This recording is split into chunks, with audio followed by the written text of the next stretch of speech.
Mikel, huge congratulations. You're through to the semi-final. The job is done. It's what you wanted to do out here. How proud are you of the clinical performance today? And of course, a second clean sheet in a row as well. Yeah, we started really well the game in a really convincing way, really aggressive on our high press. We looked at threats all the time. We regained the ball every time we were attacking. We scored the goal. The goal was disallowed, and I really liked the reaction of the team because they wanted to go for the next one. We were really composed in our finishes in the final third, and we scored some great goals. Obviously, the clean sheet is it's important as well because the second one in 2 games, and we need to build from that. So really happy tonight. Did it feel that everything you put into motion, all your plans, came to fruition today because of the conviction and confidence of the players? Yes, obviously it helped the way we played against Sheffield, and the players were in high confidence. That's what I want to repeat it almost all of them. And then when individual performances are so high, obviously the collective improves, and that's what happened tonight. The boys were really at it from the start, and they showed real quality. Yeah, when you talk about the collective, it feels like that was such a big part of this victory with the communication. Defensively, they were very strong. They kept their shape. Everyone did their job. Would you say that it's possibly one of the best performances of your season so far? I don't know. It is a really important one in a crucial moment when you are playing a competition to have the opportunity to go. It's a team here at home that they haven't lost in almost 2 years, and that's not a coincidence. It's a really strong team, and we won 0-4 here in a convincing way, so credit to the players.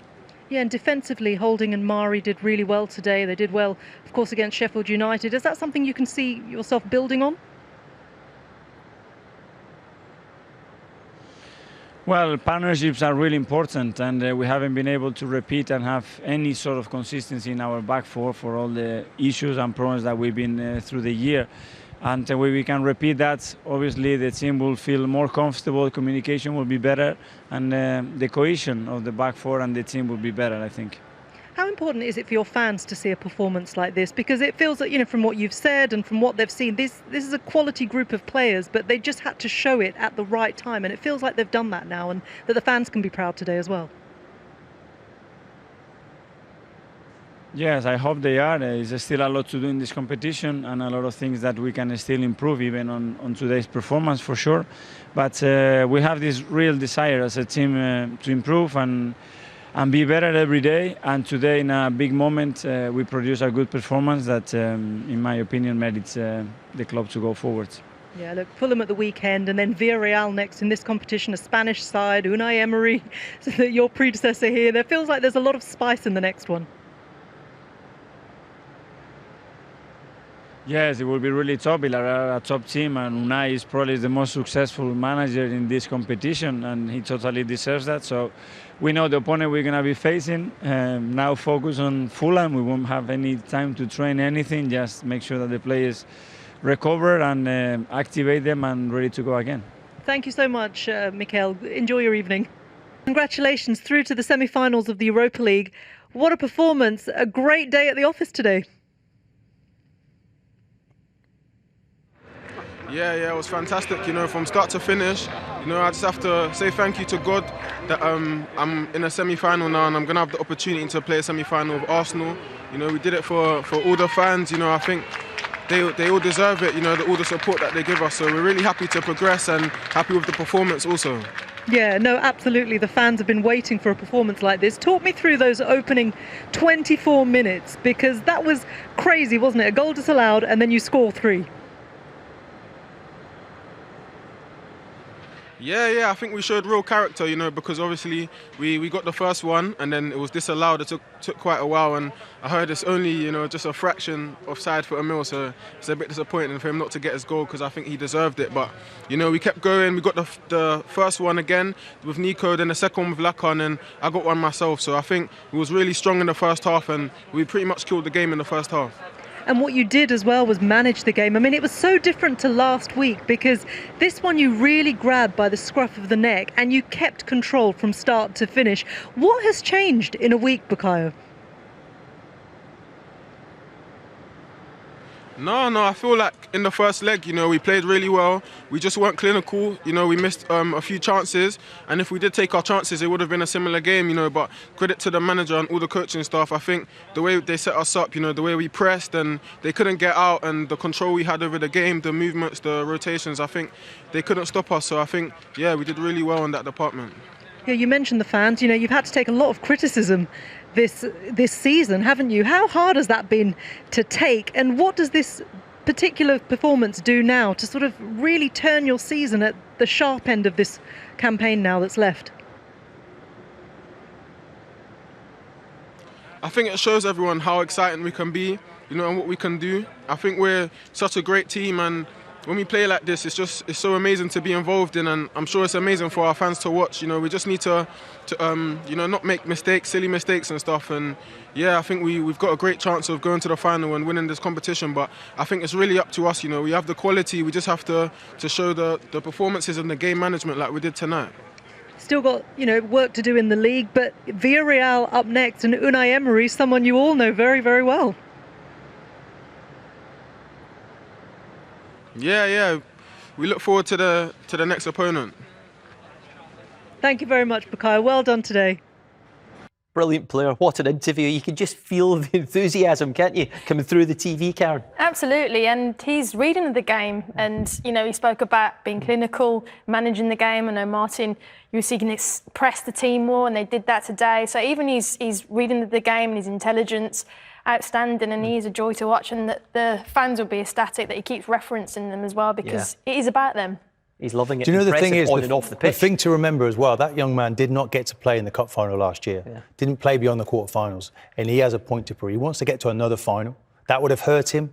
He was watching everybody else celebrating, and he did really well last year. Probably deserved to get on in that game. It didn't happen for him, but maybe it's a blessing because he's driven at the moment. Yeah. He's really dragging this team forward, and his contribution tonight was a different class. Wants to get to another final, wants to get to the Euros as well, and if he keeps playing like this, surely he's got to go this summer. Oh, his versatility is a must. I mean, that's actually a really good save there, isn't it? And then, of course, we had the disallowed goal. And Smith Rowe as well, you have to say, these two driving into the box, the telepathic link-up between the two of them. Every player tonight was on it, but this here, he takes control. They just can't stop him. He's just too good. I mean, that's absolutely emphatic, the way he puts that ball in the back of the net, and then everyone's celebrating together. Really good night for Arsenal. He knew exactly what he wanted to do there, finishing that goal, didn't he? Absolutely, and I really like him on the right-hand side purely because he can cut in field and he can roam in 10 positions at times and that come into his strong foot and take the shots and opportunities. Yeah, so like I said, his game intelligence has really developed over the last year or so. He can play as a 10, he can play as a left-back, which I keep suggesting, but they never do it. He can play right wing. Goals, why would he can play right wing. Yeah. He really is an outstanding talent. So why wouldn't Gareth Southgate pick him for England? But we've been trying to pick our 23. It's not easy. Someone's going to miss out, but for you, he's in there. Well, the November friendlies he played in all three, and so quite uniquely he's been named as a front player and a defender. I can't remember anyone since Gary Mabbott, maybe back in the day, that might have made it, or Hemley Hughes was a midfielder come defender. So he's quite unique in the skill set that he has. Is he in your squad? It's tough. If he stays fit and healthy and keeps doing what he's doing, he's got every chance. Just 19. He's already got 4 goals in Europe for Arsenal now. That equals a club record for teenagers, as you know, along with Charlie George and Ray Kennedy. Charlie George, Ray He's Kennedy. in good company 2 already. fantastic, great 71 double winners. He goes on and has half as good a career as those two, then he's going to do well. And I think he will. He's here to stay. Yeah, and there was an injury doubt going into this one. We shouldn't forget that. Taken off at the weekend. Let's look back on the first half. The devastating 10 minutes that we were talking about at half-time actually started with the disallowed goal, and then this all came right after, Karen.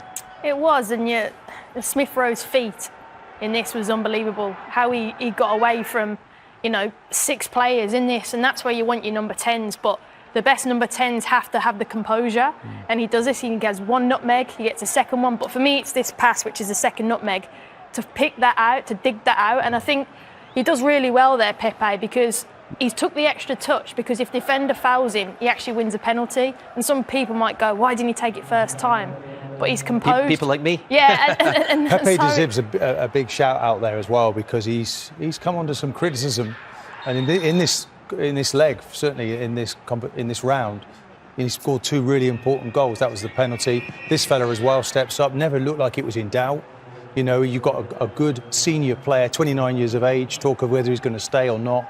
But while he's here, he's making it count. And he's a good influence, I believe, on what's around him. And I think don't underestimate that.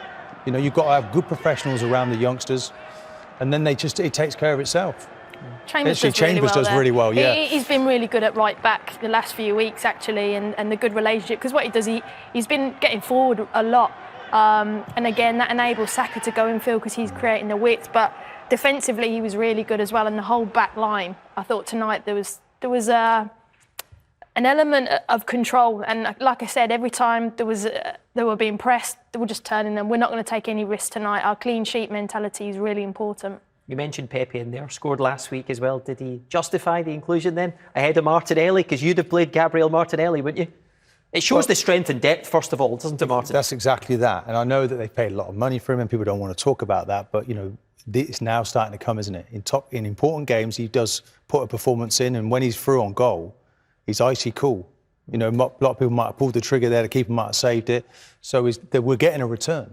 And it's just coming together at the right time. The one thing we need to be wary of is they beat Spurs recently and then lost 4 games. Yeah, full stone. So it's kind of like pats on the back, and we're all doing it tonight. But they've won nothing yet. They've got to keep this going to the end of the season. They didn't need more goals, but they got another one in the second half. Lacazette, who you were just talking about. It's going to be interesting this summer, isn't it, given the fact he's 30 next month, out of contract 1 year further down the line. We know what's happened, big contracts given out to players over 30 in recent times. Aubameyang, question marks over his return now. Willian as well. What do you do with Lacazette, do you think, this summer, Karen? Well, first of all, in reference to this goal, it was a fantastic touch. And then the confidence and the composure again to roll it and then get the shot off. But in reference to the question you just asked about what do you do with Lacazette, well, it's difficult when he's scoring the amount of goals that he's delivering, and also how good I hear he is with the young players, and how much of a leader he is. And you can get rid of your senior players, but you do need them in there. You know, there's so many, you have to keep 1 or 2, and it's which ones you keep. I think that the conversation you'd have with him is you're not going to be on top money, and you expand your manager situation, which is what I said earlier about Arteta. He does have issues with managing the senior players, it looks like. He's got 17 goals this season now. He's the top scorer. Yeah. Can you afford to lose that? No, I don't think you can. I think he's really, really important. Aubameyang now, we've been told, has got malaria. He does. May well be coming back, so they're saying. Let's sincerely He's hope confirmed that tonight on Instagram, by the way, if any Arsenal fans don't know. He said that, the captain Aubameyang Yeah, tonight, we wish him well, don't we? Yeah, And maybe that's the reason why he just didn't. It looked a bit off colour and wasn't really playing his usual football. But, you know, you want Lacazette in and around there. And the best example is he shows the youngsters. I mean, you've got young Balogun coming through, Nketiah. His technique, the imagination there.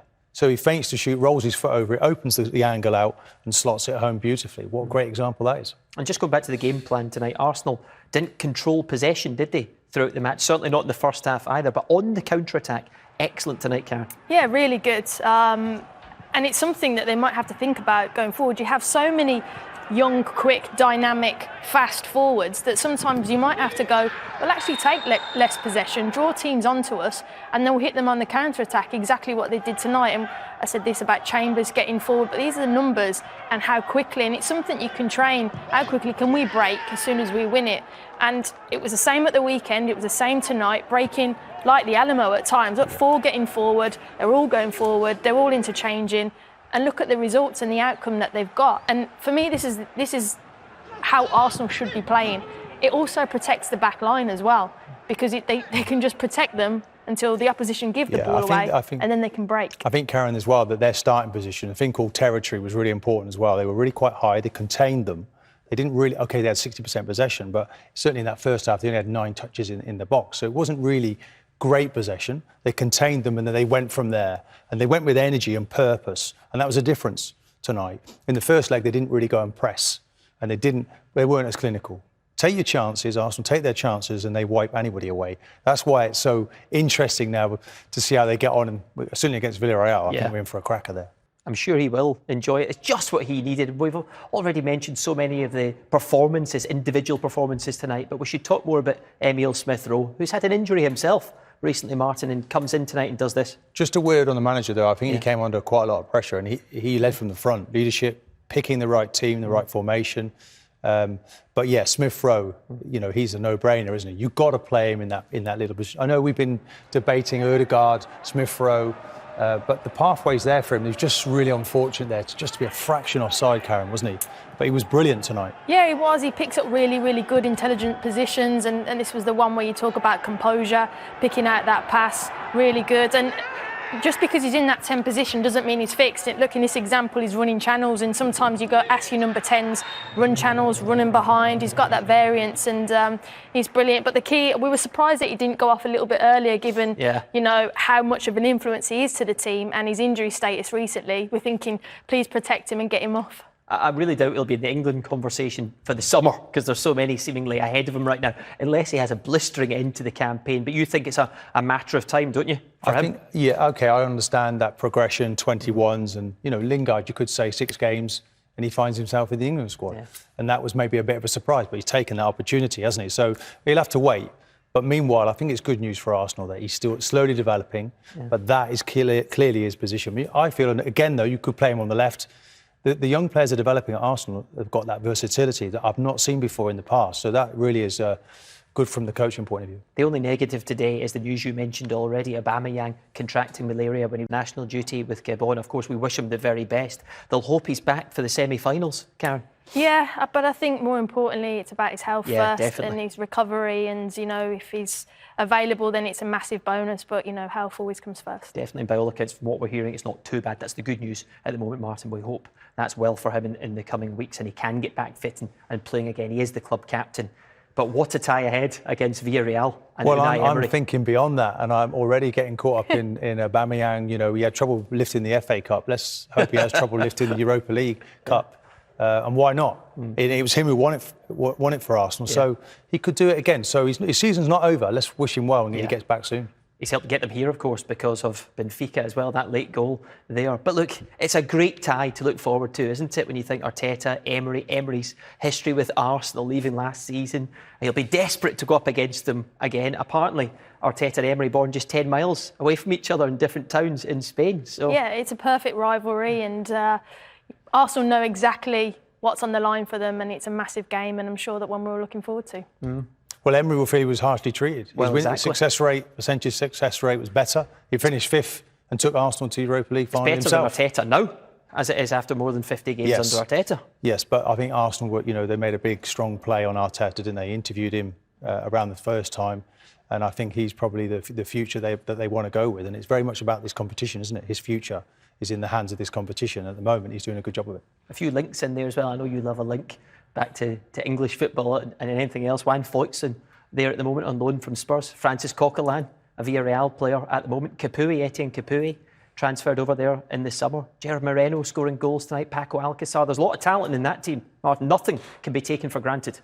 Well, without doubt. And we know it's an Arsenal team that sometimes gets a little bit complacent. That's happened more than once this season. So it's kind of like I'd be just happy to see against Fulham at the weekend. Little 1-0 win, 2-0 win, just comfortable. Nothing spectacular, but it just shows you when you beat Sheffield United, like they did, the confidence it gave them for tonight's game was amazing. Yeah, there is history with Villarreal, though. You know that, don't you? 2006, yes. Champions League semi-final. We saw the 3-0 in the quarter-final a few years prior as well. 12 years ago today, that game, in fact. Yeah, some great moments. Let's hope it happens again for Arsenal. It'd be a fantastic end to the season if they could do it. In an Arsenal-Man United game, I know Manchester United got big Roma ahead of them as well, but to think about that happening just shows you how strong the English Premier League is, doesn't it? Yeah. Arsenal need to keep this going, though, don't they? They need to keep playing well in the Premier League to take that form into the Europa League semi-finals. Well, I think he's in a bit of not a pickle, but do you play the same team, get consistency, get confidence, or do you think actually it's about this competition tonight that we've just saw them in, and do we protect certain players and plan for that? So I actually think he'll have to assess the players, but he's in a bit of a dilemma, I would think. Yeah, he's under pressure to keep winning, I suppose, as well. But the back four, do you keep that the same now? I think the back four now is, yes, it's one of those, isn't it? Possessions 9/10 of the law. They're the ones that are winning the games, keeping clean sheets. There's 2 on the bounce now, so they stay in position. unless Tierney, of course, comes back from injury. That would be lovely to see. Get him as well. back in ahead of the course, Euros. the Colin. Scotsman. He's your best defender. Thank you very much. Really enjoyed your company tonight. You're heading over to the other side of the stage, certainly aren't am, you? yes. For the highlight show, Europa League highlight show up next with Lindsay Hipgrave and Chris Sutton. That's BT Sport 2. But we're down to the final 4 in the Europa League, and Arsenal have made it through to the semi-finals in style. Thank you very much for watching. We will see you soon. Good night.